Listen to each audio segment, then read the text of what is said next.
Hello believers. Just sat having a cup of tea outside a black hole. That's the noise you can hear. Some say the black hole is the biggest shadow in the universe. That's a link to today's X-Files episode. Tenuous as it is. Yes, I'm in the Perseus galaxy cluster, which is about 240 million light years away from Earth. And apparently this black hole creates pressure waves, which cause ripples in the hot gas around it, which has been translated by NASA into a note. So that's what you're hearing. Something about 57 octaves below middle C. Into some heavy doom sludge metal right there, aren't we? Welcome, wherever you're listening from. This is a podcast where creative folk join me on a mission to discover the roots of their own interests and endeavours. And we still have a couple of parsecs to discuss that shining light of TV history, the X-Files. Before we get on to today's episode though, I'd just like to raise a glass to the artist, filmmaker, style icon and all-round visionary David Lynch, who sadly left this realm this week and moved on to the next. I mean, just running through his film output: Eraserhead, Lost Highway, Elephant Man, Mulholland Drive, Inland Empire. That one he did for Netflix with the duck. That was strange, but they're all strange, uncategorizable. And, the man himself was, to my mind, a force for good sense and unrelenting creativity in the world. You know, it's January and it's dark outside. And the current global political situation, it's difficult not to feel bleak. But the spirit of Lynch lives on through people like today's guest. And all we can do is support each other, turn out for each other's work and projects, and keep talking. So I hope you continue to do that wherever you are in 2025 and beyond. As I say, today's guest is, in my mind, an uncategorizable force for good in the world. It's the performer, playwright, clown and stand-up Ben Target. Or is it Target? We'll get onto that.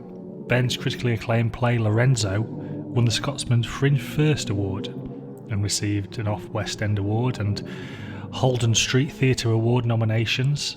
The show had sellout runs at the Soho Theatre, Summerhall, and then transferred to New York and the Sydney Opera House after that. Ben's also written for TV, for shows like Clickbait and Joe Lycett's Junk, and written for film. He co-wrote and co-directed the short film Frank with Joe Parham, which won a BAFTA, and also co-directed The Bird, starring Julia Davies.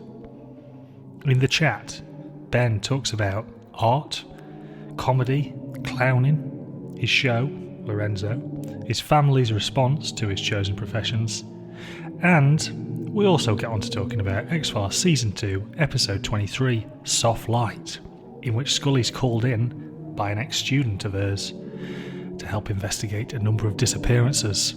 Is it spontaneous human combustion? Is it a black hole? Well, either way, Tony Shalhoub, aka Monk, has probably got something to do with it, as we'll find out. Loved catching up with Ben again and hearing what he's up to and what he's been up to for the last couple of years. He is a bit like Mr. Miyagi / who's the rat that looks after the turtles, Splinter. He's got a kind of Zen vibe about him, which I've always found incredibly charismatic and interesting. I'm sure, as you'll find out, he doesn't feel like that inside, but really interesting chat with him and about his work. As always, if you like the show, please send us a message, like, subscribe, write us a review, leave a comment on Apple or Spotify. You can follow us on Instagram, Blue Sky, TikTok and YouTube. But in the meantime, just because you're paranoid doesn't mean they're not out to get you. Here's Ben.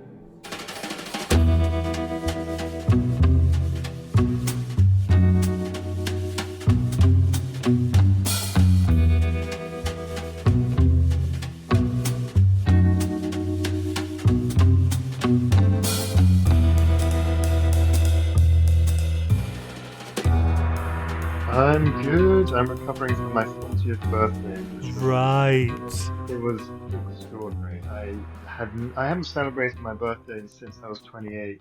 I sort of had an accident at 28 that was, I guess, like as close as I've maybe got to a near-death experience. Wow. And after that, I felt quite strange about celebrating my birthday. I became very superstitious. I thought if I celebrate it, something bad will happen. I'll just pretend that this is like the afterlife and I've been given an extension. Right. But then I got to 40 and all my friends were like, excuse me, it's not just about you, it's about us too. Yeah. It looked wild. It looked, reminds me of the one you did for when you threw your own funeral. And I was like, Oh, looks the best. thanks, thanks. Yeah, I think my own funeral at my former agent's, I guess, inaugural celebration of their acts was a pretty rogue decision. But we did it anyway. You were part of that, part of the Yeah. funeral. Absolutely wonderful stuff. So, I mean, how are you feeling about being 40? Do you feel 40 in your head or not? Or are you excited about the next couple of Well, years, or have you just come to terms with I it? Good questions. Good questions. I feel super excited about what's coming up in my immediate future and just the future in general. Hmm. I'd say before 40, I definitely had my dour moments and continue to be at times a very anxious person. I mean, who isn't? Yeah. But I think as an artist, I'm really sort of feeling like I'm coming into my own. I'm finding confidence in my work. I'm finding pleasure in the decisions I've made, regarding what type of work I make and who I work with, Yeah. and many other wonderful things are happening in my life. I'm in love Oh, and great sort of group of friends who are super supportive. And after a few sort of rocky years with my family, we're sort of working really hard together to reconcile our slightly turbulent past. So like things are pretty sunshiny. Before I turned 40, I was feeling quite peaky. hmm. Um, my wonderful partner took me out for dinner, and I ended up having a panic attack. I couldn't Right. conceptualize the idea of um, being being on this planet for 40 years. I hadn't really planned to be here that long, and I Right. I was a bit like I what do I do now? But everyone was just saying, just keep doing what you love doing. So Yeah. I'm going to try and step into that. I guess, performers really pack stuff into the years, don't you? Think about the amount of things you've done in 20 years. I can't remember when we first met each other, but it's a lot that you've done in that time. You've almost lived sort of three lifetimes in sort of a 10-year period. You've put on numerous shows, you've travelled, it sounds like your personal life's been through many, different peaks and troughs. So, I don't know, is there a part of you where you thought, well, I need to sort of work through this. I need to sort of set aside some time to set myself back and go, I need to just process what's happened. Or is the work that, I guess the work that works that to a certain extent, is it? Yeah, I think aspects of the work of that, the actual sort of research behind a project and the thinking through the material, the generating the material, the editing Yeah. it. I think all of that is sort of like, I don't know, uh, sitting through my brain, bringing resolutions into light. But yeah, I agree. I think performers uh, do pack a lot into their lives. I mean, Mm. as you said, I've been lucky enough to see a great deal of the world and uh, been involved in so many different types of projects, music and film and art and comedy. Um, I feel like the sort of pipe dreams I had when I was 15 have very much been realized. And Great. yeah, maybe I do need to take a step back and be incredibly grateful. There's not a day that goes by where I think like I'm promised anything, any more time doing this. So I do definitely operate from a place of like, well, this might be the last time, so let's give it our best shot. And Yeah, and and I think that's a place of fearlessness for me anyway. It's a place of like choosing to embrace joy and genuine privilege it is to be living in a place and a time where it's still possible to make stuff. yeah, yeah. When you were 15, was there something that happened where you thought, I want to be a performer? Or has it always been kind of bubbling along? Were you surrounded by performers? Were there different influences in your life that kind of came together at that moment in time and you went, right now I'm gonna set off on this journey? I became a performer by accident, but I always wanted to be an artist. I mean, Yeah. as a kid, I loved drawing, and I thought that that's what art was. And really, the only subject I was any good at school was art, even though it was a derided subject, Oh yeah. and continues to be.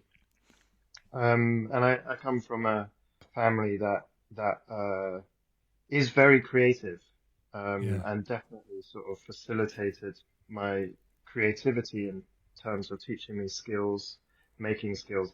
But they were also very, I guess, like traditionalist.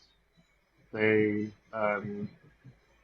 sort of actively it got in the way of me aspiring to be an artist, in Right. the hope that I would get a steady job. And that's sort of why we started to fall out, really, was around 15. I was like, this is what I want to try and do. Mm. And their views were very sort of aggressively opposite. And that's when I started, I think, probably predictably, listening to quite loud, angry music. Yes. Yeah. Um, and that really was the genesis of it, I think, of starting to make things on my own terms, like learning to play the drums, which I know Yeah. you do, and seeking out fellow kind of self-described outsiders and starting to sort of organize and find ways to make work with other people. And I tried to appease my family by going to university and getting a degree and getting a job after, but I was miserable throughout it, and I realized my sort of way of coping with that was making things on the side. I used to Mm. make clothes and print t-shirts and do all sorts. And then this sort of, sorry, I've got like, I think a wine gum trapped in my throat. I was like, how am I going to sort of lubricate my voice for this recording before Sure. we start No. speaking? And now I realize I've eaten a pack of wine gums in haste. Um, Wonderful. It's a great. Yeah, you yeah, picked the best sweet as well.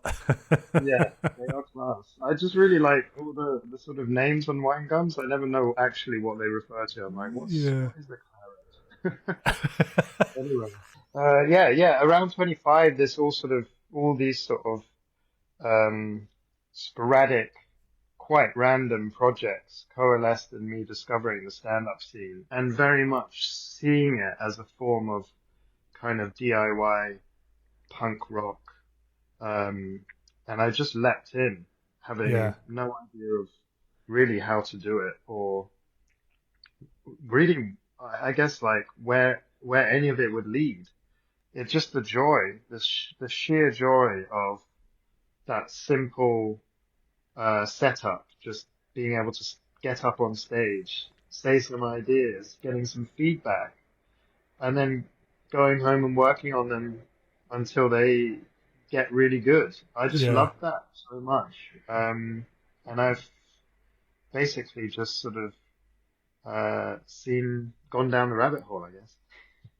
Yeah. It's very. I mean, I've said this on the podcast before, but always seemed to me as one of the most immediate types of A, communication, and B, art stand up. To be, I know it's not classed as an art by the bloody government because It's not, fun. but it Yeah, should be. it should be. You know, you can think of something in the afternoon and then you can perform it in the evening. You don't need anybody else. You just go up Yeah, there, you do what you want. I've found that incredibly liberating. You know, totally. you don't need any equipment. You don't just No, need to turn you up don't and need communicate. me. Totally, that's it. It's just an exercise in getting better at communicating who, I guess, who you think you are, um, Yeah. and relating that. And yeah, you're right. It's just stripped back. I think it's beautifully pure in that way. So who was around at that time then? When was that? So yeah, 15 years ago, I guess. I think I started in early 2009, and my direct contemporaries, I was working, what was my day job? I was working in a warehouse, crating and uncrating things, Right. and Yep. living with a friend in South London who was studying at King's College London, and he invited me. I think he sort of like mentioned that KCL did open mic nights, Hmm. and I kind of like basically signed up, even though I wasn't a student there, and got to know a few people, and through that met a whole bunch of people who were studying at various universities. So it would have been like Nish Kumar, Right. I think James Acaster, Yeah. um, yeah, like I think Josie Long was maybe a few years ahead of us on the scene, but she Hmm. became a very close friend. What was interesting at the time in the scene was the sort of predominant style of comedy was known as like, I think was a derogatory term, like a lot of people called it t-shirt comics. I guess people trying to Right. be Yeah. Russell Howard. And I felt like it was an interesting time because between about 2009 and 2012, other like modes of expression crept into the scene. So like Gaulier style clowning through Dr. Brown, and then Yeah. Right. more like alternative comedy came through like the Alternative Comedy Memorial Society and Weirdos, and it felt very fertile. At least the Yeah. London scene did, and like Manchester as well, and Glasgow, all these places that I kind of managed to tour in the early years. There were like lots of people doing really interesting stuff with props and projection, and um, I think I I feel like I that stuff is still going strong in some places, but I see less of it. I see people trying, I don't know, to sort of ape like slightly uh actually I'm not gonna finish this thought. Um yeah, Okay. I just feel like since the pandemic, the scene feels somewhat restrictive.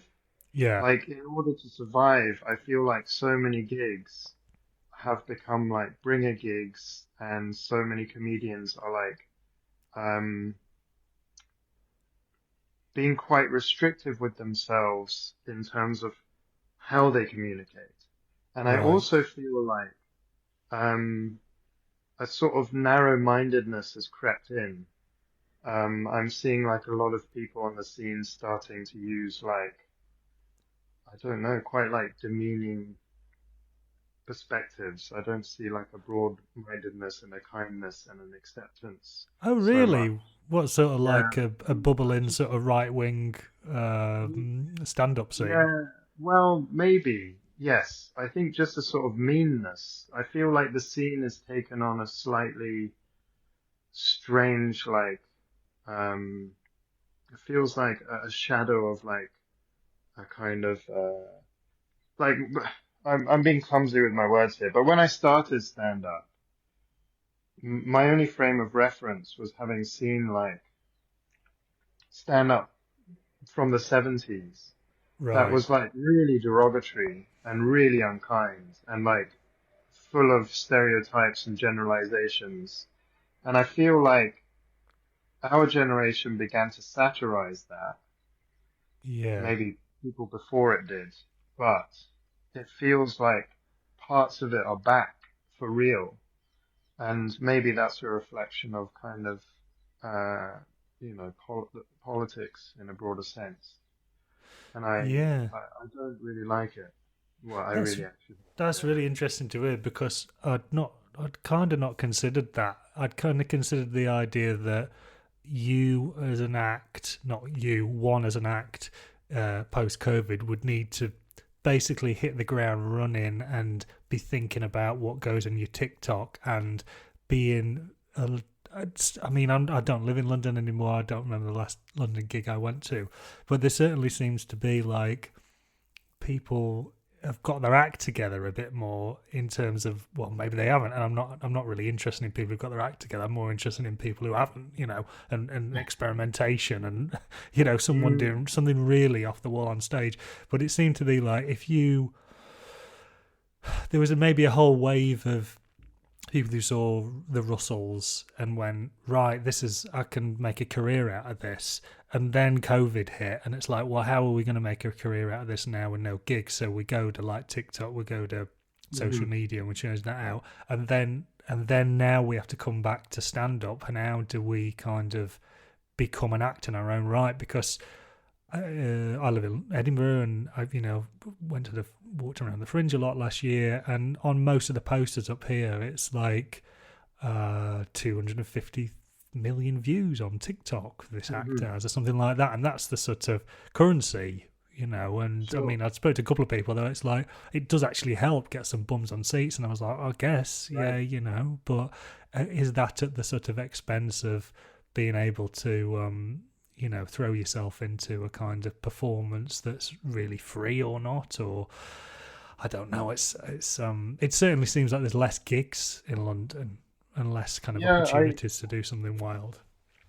it's tricky for me to sort of like conclusively define exactly what's happening on the scene because I don't gig as much as I used to. I mostly work as a writer now and a Yeah. director, but I'm directing a number of people um, uh, from like global majority backgrounds, multicultural heritages, Mm. a lot of women. And when I go to see them gig, to take notes and work with them on their work, I'm seeing like a lot of other acts around them, just display open Right. prejudices and hostility, and I'm disgusted by it. And I just hope that people, like, I hope collectively we can just clean the scene up again and make it a space where everybody's welcome Yeah. and all forms of expression are welcome as long as it's serving the audience in terms of making them laugh, but also um, doing so with kindness. And I think Yeah. kindness is like speaking from a place of truth, which is like lived experience rather than your opinions on someone else's lived experience. Mm. Mm. I realize that's incredibly reductive, but I guess like it's just it feels maybe I'm like my eyes are a little more open. I'm not saying these prejudices weren't around when I came through the scene. They definitely were. They always have been. That's a sad part of it, but it doesn't mean we shouldn't continue to try and change it. Yeah. Um, and I think like in terms of professionalism, like I'm quite impressed with so many people, uh, just like younger comedians than me who've like managed to take their work from these huge platforms like TikTok and and come onto the stage and make it work there as well. I think that's a really hard transition. Yeah. And the professionalism is impressive to me, but at the same time, like you, my personal taste, I'm into slightly sort of odder stuff, experimental stuff that is funny, stuff that is moving, Yeah. but um, I guess impressing me on some other level. I was just going to ask you about how you feel your own creative process, as in terms of your own work, has changed over time, and did it change when you were working on your last show, Lorenzo, at all? And how do you feel you'll be able to take learnings from that onto your work going forward? I think I think my process has changed um, considerably. Mm. Um, I think I've matured quite a lot as a person. I think when I came onto the scene, I was maybe, 25, um, and I was really inventive and driven and hardworking, but I guess who isn't? Mm. Um, and I had a lot of self-belief that I think came from finally feeling free to make work, but also being quite naive about what belonged on stage in a stand-up setting. Right. And that meant, I guess, I felt like I could just sort of do anything. And as long as eventually it made people laugh, it was justified. Yeah. Um, I think when I started feeling like I was getting good about 4 years in, I think I'd won a competition and been nominated for the Best Newcomer Award at Edinburgh. Mm. I I I sort of aimed to be a club comedian because I still think the clubs on a good night are astonishing places full of magic. And I Yeah. don't mean magicians. I mean, there's like a sort of real magic in the air of anything's possible, anything can happen. And I Mm. really look at like the craft of club comedians with awe.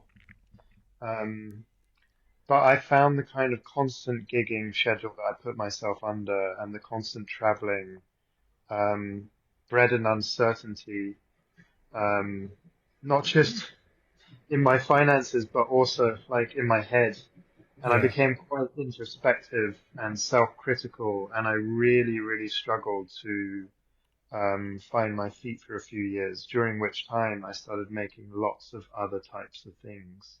Mm. Um, and I was, you know, involved in improv and involved in the cabaret scene and involved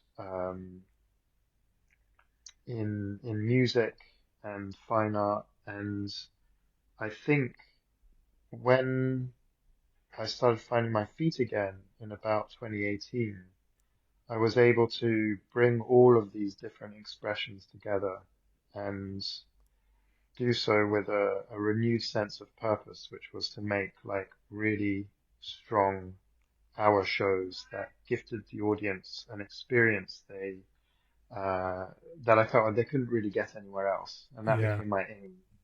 And to sort of work my way through that, I went back to working in secondary schools, um, and using the holidays to kind of tour and the weekends to write stuff and after schools to write stuff and gig. And I think I just became a lot more, I guess, sort of, I reduced my ambitions in that I didn't feel I needed to be visible or famous or kind of, I just wanted to love the work I made. And then the pandemic happened when I got my first writing commission, Yeah. and I moved in with my cousin and my dear friend Lorenzo, who was this incredible man who looked after me when I was a kid. Yeah. And I sort of, I really stopped entirely making work whilst I lived and cared for Lorenzo.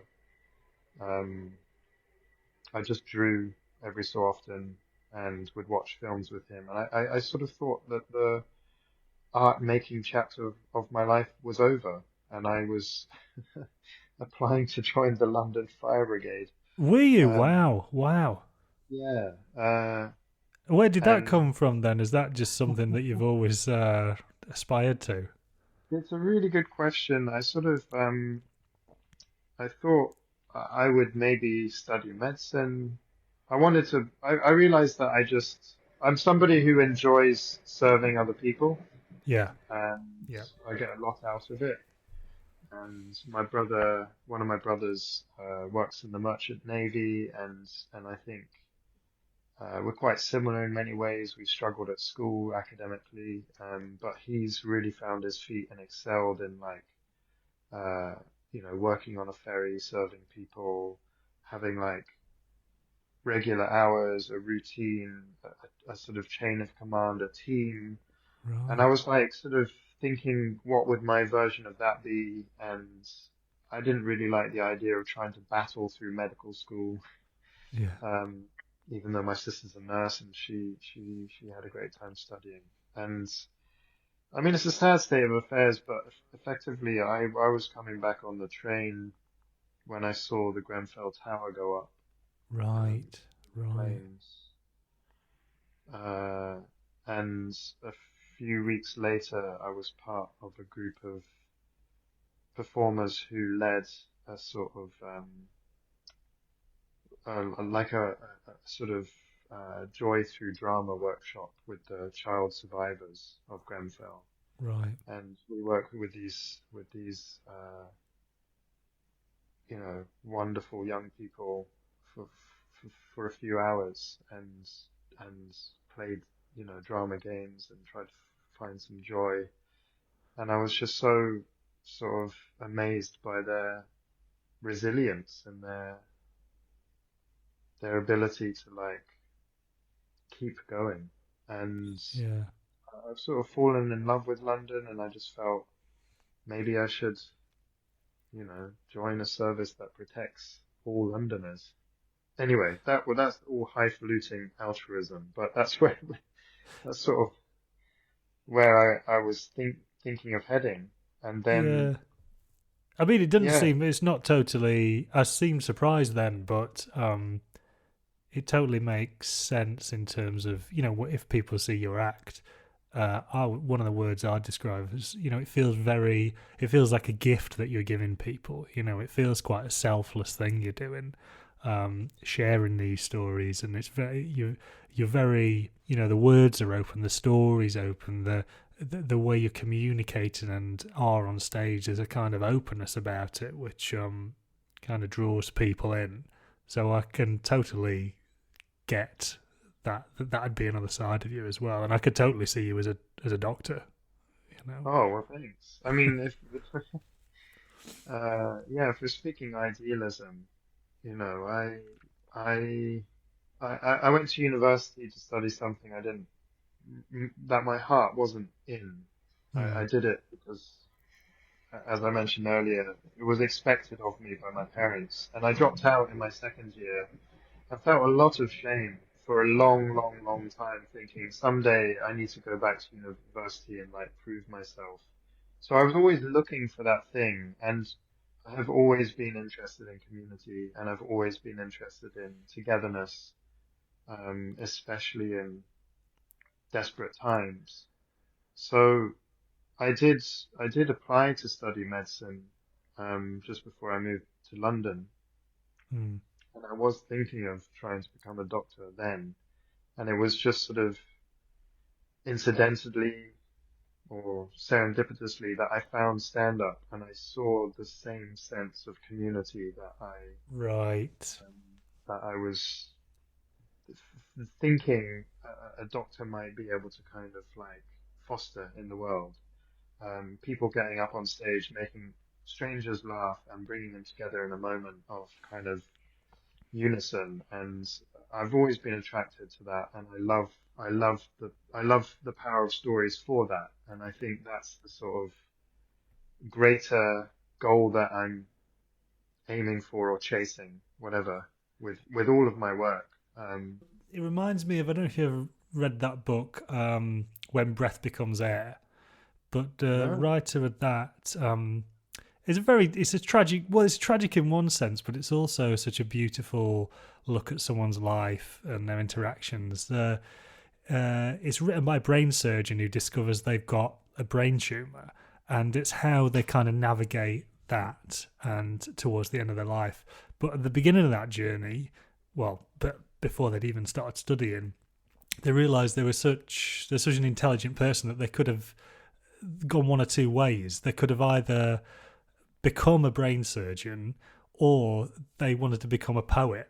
So it's like, how do you, these two things are almost operating at a kind of, I don't want to say godlike, but it's like, the top of echelons of human existence and trying to navigate human existence in their own way. And he really has a kind of battle about what he wants to do. So that's kind of when he writes this book, it's sort of him exercising that demon. But it was like, it's funny, it's interesting to hear you talk about it. It's like, how can I be of most service to people, and can I do it as much through performance and art as I could, and with a medical background. So that's no, that's fascinating. At what point is Lorenzo now? You've had the book. You've done the book as well, have you now? Yeah, so Lorenzo was a stage show that I wrote in, I think, oh goodness me, it's all a blur of memories, but effectively, when I came out of lockdown, I didn't really think I would return to performance. And then my dear friend Jos Norris asked me to come and co-create a show with him. I was like, yeah, I'm up for that. That sounds fun. And we ended up making this show called Blink with two other co-creators, Miranda Holmes and Alex Hardy. That was just so much fun to perform at the Edinburgh Festival Fringe and go on tour. I was really proud of it. And whilst we were touring it, I began writing and sharing stories of Lorenzo on stage at sort of small open mic nights and things, and mostly bombing and Right. feeling a deep sense of, I guess, vulnerability, especially as everyone on the scene seemed 10 years younger than me and hungrier for it and more focused. Right. Yeah. But accidentally, the great director, Adam Brace, saw me performing one of the stories one day and loved it so much he bothered to come up to me on the train as we were heading back to London and kind of say, listen, I think you should make that into a show, and if you're up for it, then I'd be up for working on it. And I Right. kind of like, uh, I didn't really, I didn't really sort of like bite on the offer.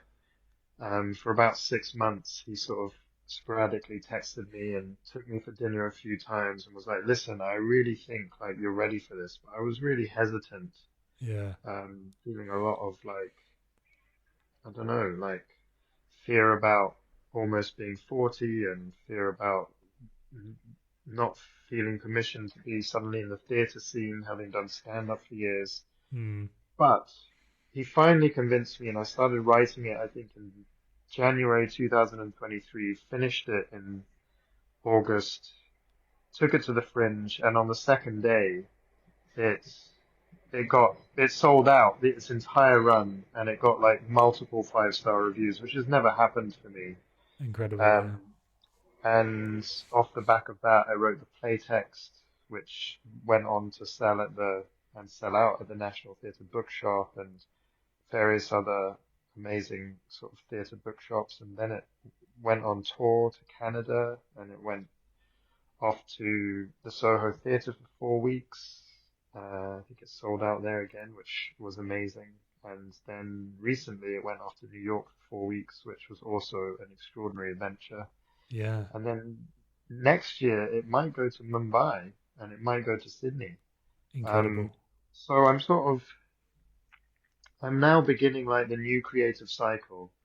And the show has really pushed me as a maker into a space that I've always hoped I could get to, which is believing I can learn and write long form narratives that can do the same thing I felt my stand up could do at its best, which was sort of bring people into a unique world where a sense of togetherness could still operate. And it's this show, Lorenzo, has inspired me to try to write a play. So Right. I recently got accepted onto the Royal Court Writers Group, which is, I mean, I can't believe it's happened. Wow. But Yeah. so I think they sort of maybe 10 other writers, and we're going to be like sharing work every week for a little while. And I'm hoping through that process that I'll get a play off the ground. And I'm hoping as well that Lorenzo will scale up to, something like a radio show or a TV or a film. I would love Right. to ideally write a film. Um, and we'll see. Very, very exciting. That's so good. And I just really wish you the best with it, because it's such a wonderful show. And I guess I just imagine every single night of those runs you were getting hordes of people coming up to sort of tell you, hey, how wonderful it was, and ask about that journey, and also share aspects of their life with you as well. Did you? Yeah, it has been amazing for that. I mean, the show the show is about palliative care, Mm. which uh, you know, when Adam and I wrote down to work on it together, and then latterly, after sadly Adam died uh, during the making of the show, which was just, by the way, in no way my fault, 110% his fault. Yeah. He did all that. Then the other wonderful director, Lee Griffiths, stepped on board. So between us three and a number of other gorgeous collaborators, um, we didn't feel we'd ever seen a show about palliative care that was entertaining, Yeah. or even sexy or wonderful or full of imagination. We felt like it was largely shied away from, or kind of quite heavy. And the Mm. show definitely has its heavy moments, but I think ultimately it is one of hope. It leaves, I believe, the audience with uh, in a place where most people take stock of where they're at in life, and yes, there are in that you might uh, feel some remorse, you might feel some sadness about what's been, but most importantly, I think people recalibrate and remember or touch upon what's important to them and embrace it. And I feel that is the place I wanted to leave people. It's the place that I found myself in after Lorenzo died. I felt like his gift to me was basically go and live your life, Ben. And Yeah. yeah, I think we really managed to do that. So people do connect to the show really strongly. And after shows, even as cities where I was a total stranger, like New York, people were coming up or waiting for me after the show and telling me about times they've cared for people, or maybe they were going into care themselves, and they felt a great deal of like alleviation through the show. They felt less alone. They felt seen. I think this is the first time I've ever been kind of part of making a story where I've seen the power of story and the effect it can have on people, and Yeah. how, when it's done responsibly, um, how that effect can be like a real positive force. Um, yeah. I mean, certainly when I looked after Lorenzo, I watched a lot of films and found my comfort in cinema, and found, you know, messages of hope and resilience and, um, you know, joy in the moment really important to get through each day.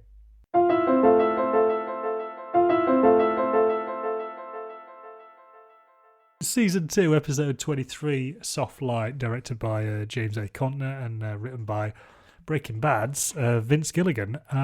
Before we get into chatting about the episode itself, what's your relationship like with the X-Files? And you were just talking about sitting down with Lorenzo, watching the TV there.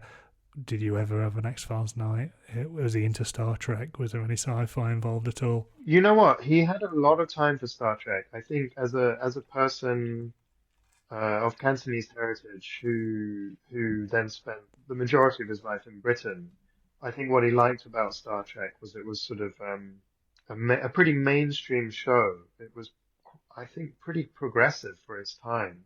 Yeah, It was like a kind of cross section of society in space working together to get through, pretty unique challenges. I think he loved it for that reason. He was a man of science. mm, Um, what did we watch together? I think we watched a lot of CSI Miami. Um, right. we watched a lot of Scorpion, which I'd never seen, but he was massively into, which felt like, I don't know, like sort of MacGyver, like 8 MacGyvers on the same theme. Never heard of that. It's I'm gonna like, make a note. yeah, Yeah, well, it's ridiculous. It's like, yeah, it's like what the X-Files, but there are 8 agents or Sure. something like that. Lovely. I can't even Yeah. remember. It was so silly. Um, I guess my relationship with the X-Files probably started when I was about 13, going around to friends' houses and seeing all the posters in their bedrooms, the bedroom Mm. walls, and thinking, well, that looks fucking cool. Yeah. And also, how hot are these two? Yeah. But I didn't see it until the film came out. I don't know how old I was then, maybe like 14 or 15. And I had the oddest experience. I went to the cinema with my friend to watch it, and about halfway through there's a dissection sequence, and Yeah. I felt so ill. I had to Right.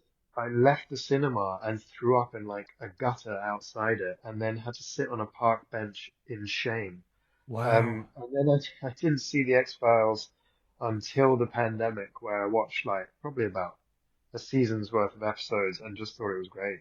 Absolutely loved it. Great. That's yeah, he does that to you sometimes. Not the X Files, but if you're in a confined space like the cinema watching something like that. Same thing happened to me with that film, Rules of Attraction, based on the Bret Easton Ellis film. And there's a very it's someone trying to take their own life in a bathtub, and I Right. just had to get out there. I just had to get out.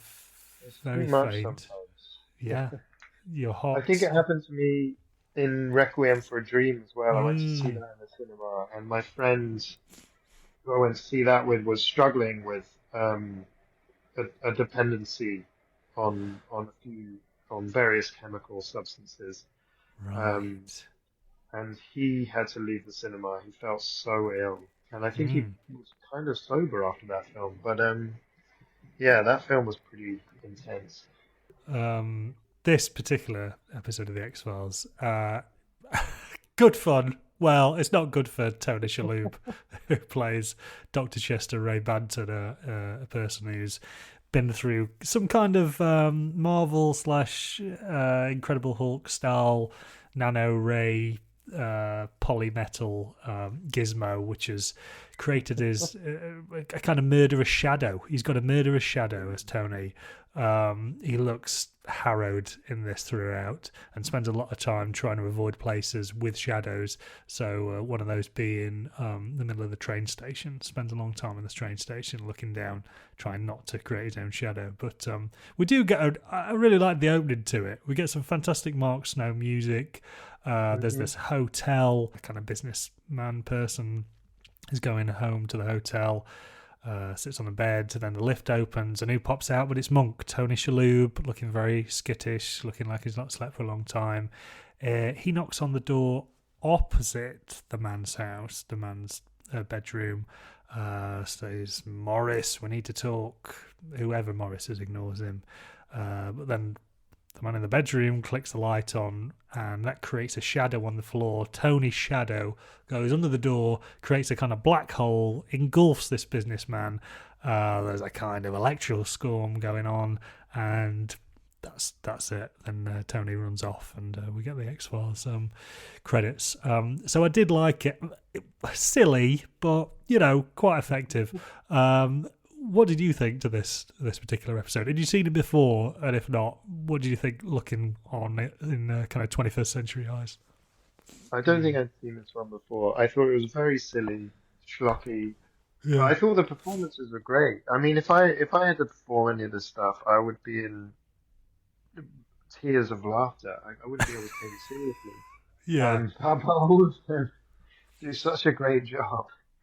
And I think that's sort of for me, the pleasure of the X-Files is like how tongue-in-cheek the storyline is, but how serious the performances and production are. Yeah. Um, it's sort of the meshing of two great approaches. And I was amazed that upon reading a little bit about this episode, that this was a story idea that Vince Gilligan pitched rather than wrote on spec. Yeah. Uh, Because he knew, didn't know a friend of a friend knew Chris Carter or something and got them together. Yeah, that's right. I think that sounds about right. I did watch Breaking Bad during lockdown and was totally blown away, but that's old news. Yeah, well, I mean, So, you should watch the Vince Gilligan, the other Vince Gilligan episodes of the X Files are absolute Barnstormers. If you see his name come up, you know it's going to be a great one. Yeah, the guy. He's great. What else did I like this episode? I really liked how much sort of like haggard makeup that that Tony's character has on. He just seems so haunted throughout. He's not having a good time, is he? He is not having a good time. Having not having not seen all the series, I don't really know who this character X is, and he's a nuisance. Whether he's a sort of as duplicitous as he appears to be from this episode. Yeah, he kind of gets brought on to replace Deep Throat from the first season. He was a kind of kindly informer character, a sort of, JFK, sort of Watergate type, who keeps Mulder up to date with various shadowy information, but never really tells him the whole deal, So it's like, kind of, come on, cut to the chase, tell us what we need to know, but you never get the full truth from him. So he kicks the bucket, sadly, at the end of season 1, and then Mr. X gets brought in. This is Stephen Williams as X, who's usually summoned by Mulder when he puts an X in his window. Mulder puts an X in the window, shines a light against it like some kind of hackneyed bat signal, and X turns up with some information. But you're totally right. He's got various. He's not a benign presence. So Mulder calls on him for some help, and it has the opposite effect in this instance. He kind of ruins the party, so to speak. But I liked him in this, and I love Tony Shalhoub's performance, because it's like with a lot of these monsters of the week in the X-Files, they either end up at the end like Mulder ends up shooting them, so it's like you've just lost all the evidence there, or they end up in like a psychiatric hospital. Yeah. Did you like the kind of dynamic between Mulder and Scully? Because Mulder's quite cheeky in this one, isn't he? He makes a couple of little jokes. He's a little cheeky boy. Yeah. I feel like he's usually the more, I don't know, dour of the two. Yeah. Like he's got the world on his shoulders, but yeah, totally. He's really sort of under the pressure, some sort of deep moral brain that he's holding up on his shoulders. But Scully's like, I guess I see her more as like, I guess the pretty, like, she's got her shit together. Yeah, she's a reliable one. Yeah, she's kind of quite she's quite cool in this one, isn't she? Quite cold, actually. Certainly to the student former student of her, the Detective Kelly, who brings Mulder and Scully on to look at the case, and then you sort of halfway through the episode you realise sort of why that she says, she, like me, she's a woman here trying to survive a man's world, and it sort of really kind of hits that message home that all the way through this, kind of Scully's just had to sort of navigate basically the egos of various men, and there's not an episode goes by without the threat of Scully being either abducted or killed by some man, and it must happen kind of 3 or 4 times in this season. A couple of episodes before this, there's a kind of reckoning of her character with a serial killer character, where she nearly gets abducted again, and she sees his face change into various different men from her past, and you realise that it's she's obviously going through a serious amount of trauma, and to her any man's a kind of threat to her, so she's still going through. If you've been abducted by a squeezy man who can get through lots of different stuff, abducted by aliens, abducted by an alien abductee, abducted on a heist, and then any sort of monster of the week takes a look at you, plus Mulder's ogling over you, and the lone gunman, his little cabal of 3 geeky dudes, are just like sort of got the tongue out every time you come in the room, you'd be slightly annoyed, I think. So I think it's fair to cut Scully a little bit of slack. Yeah, absolutely. She deserves all the slack. She's the most together person. I'd be an absolute steak. Do you think that this, I mean, I'd be surprised if it has it kicked off an interest in rewatching some more of the X-Files this episode? I think it has. I don't know. I don't know if I didn't know more about the X-Files, if it wasn't sort of such a legendary part of the TV landscape, I probably wouldn't be that Yeah. interested. But I think in it's the characters of Mulder and Scully that I am attracted to, and I think for that. I probably will rewatch all of them at some point. What are you up to for the rest of the day and the rest of the week, Ben? You've just moved, haven't you? You just moved into a new place. I am staying with my wonderful friend Sarah, who's a stand-up, and I'm looking for a new place at the moment. So that's sort of on the immediate landscape is find a new home. And I think other than that, I'm sort of re-establishing myself in London after a year of touring, which is always, touring's amazing and exhausting. And I'm very lucky to have gone and done it. But also, I feel a little rootless at the moment, and I'm looking forward to kind of finding a place to call home again and, finding my routine again, be it with a day job or making my own stuff or both. Some combination of the two is what's usually the reality. So yeah, I'm beginning a new creative cycle.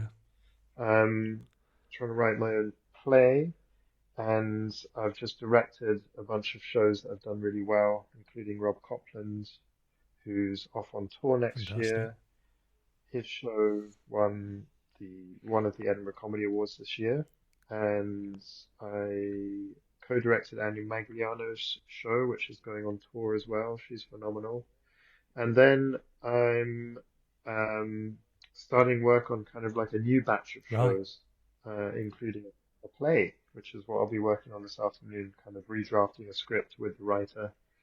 So I'm very excited to kind of step into an era of writing and directing work. Very, very exciting. With probably a splash of performance on the side. Believe Me is written and edited by me, Chris Boyd, with production support from Steve Marshall.